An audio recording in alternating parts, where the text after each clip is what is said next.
Greetings, everybody. Welcome to your video series on an introduction to sociology. Today's topic, the difference between ethnocentrism and cultural relativism. Let's get started. So what is ethnocentrism? Ethnocentrism and cultural relativism are really two different sides of the same coin.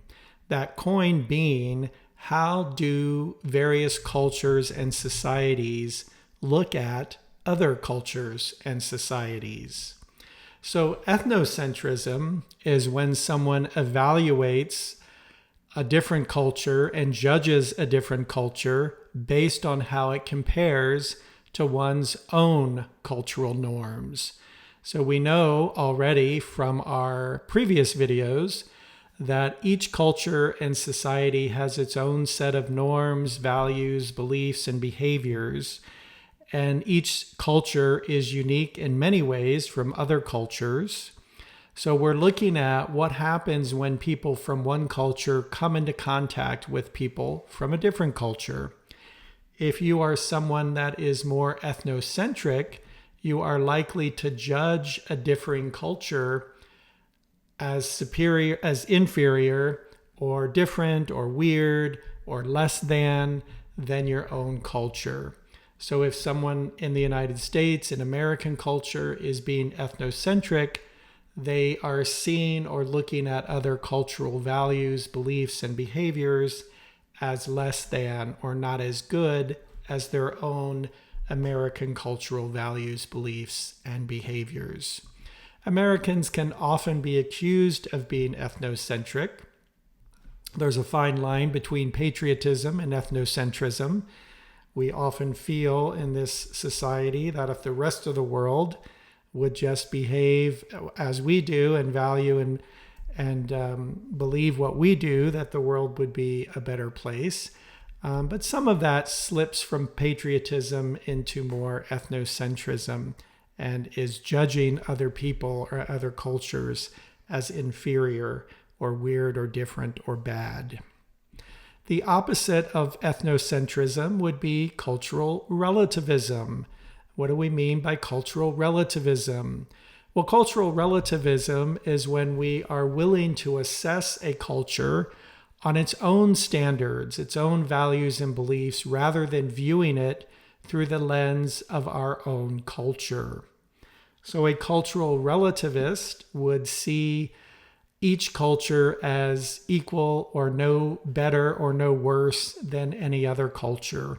A cultural relativist recognizes that all of our values and beliefs and behaviors across the world are really just relative to what has been taught in that particular culture, what people learn as they grow up and become members of a particular culture.